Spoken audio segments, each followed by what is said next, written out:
এক বিধায়কের দ্বিতীয় গ্রেফতারি, শিক্ষক নিয়োগ দুর্নীতির গভীরে ইডির তদন্ত। মুর্শিদাবাদের বড়োয়ায় তৃণমূল বিধায়ক জীবন কৃষ্ণ সাহার ইডি দ্বারা পুনরায় গ্রেফতারি রাজ্যের রাজনৈতিক এবং আইনি মহলে নতুন করে চাঞ্চল্যের সৃষ্টি করেছে। এটি কেবল একটি সাধারণ গ্রেফতারি নয়, বরং প্রমাণ লোপাটের একটি নাটকীয় প্রচেষ্টার পুনরাবৃত্তি, যা প্রায় 2 বছর আগে একই মামলার পরিপ্রেক্ষিতে ঘটে যাওয়া কেন্দ্রীয় তদন্তকারী সংস্থা সিবিআই তদন্তের স্মৃতি ফিরিয়ে এনেছে।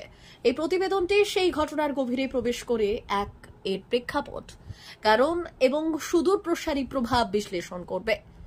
এই পুনরাবৃত্তি কোনো কাকতালীয় ঘটনা নয়, বরং এটি একটি সুচিন্তিত কৌশল যা বিধায়কের বিরুদ্ধে প্রমাণ লোপাটের অভিযোগকে আরও শক্তিশালী করে তোলে। প্রথমবার সিবিআই তদন্তে তিনি সফল হতে পারেননি, কারণ পুকুর সেচে তার মোবাইল ফোন উদ্ধার করা হয়েছিল। এই ঘটনার পুনরাবৃত্তি প্রমাণ করে যে তিনি কেন্দ্রীয় তদন্তকারী সংস্থার সঙ্গে সহযোগিতা করতে নারাজ এবং কোনো নতুন তথ্য বা প্রমাণ তাদের হাতে যেতে দিতে ইচ্ছুক নন। আর এর থেকেই ধারণা করা যায় যে মোবাইলে এমন কিছু তথ্য রয়েছে যা তার প্রথম গ্রেফতারের সময় উদ্ধারকৃত তথ্যের চেয়েও বেশি সংবেদনশীল এবং বর্তমান তদন্তের জন্য অত্যন্ত গুরুত্বপূর্ণ। এই গ্রেফতারি কেবল একটি আইনি পদক্ষেপ নয়, বরং এটি একটি বৃহত্তর বার্তা বহন করে। আর এর মাধ্যমে কেন্দ্রীয় সংস্থাগুলি ইঙ্গিত দিচ্ছে যে এমনকি জামিনে থাকা অভিযুক্তরাও তাদের নজরদারির বাইরে নন এবং তদন্তের দ্বারা অব্যাহত রয়েছে। আর এই ঘটনার রাজ্যে চলমান। মুর্শিদাবাদ থেকে আনিসুর রহমানের রিপোর্ট, পুরুলিয়া টুডে।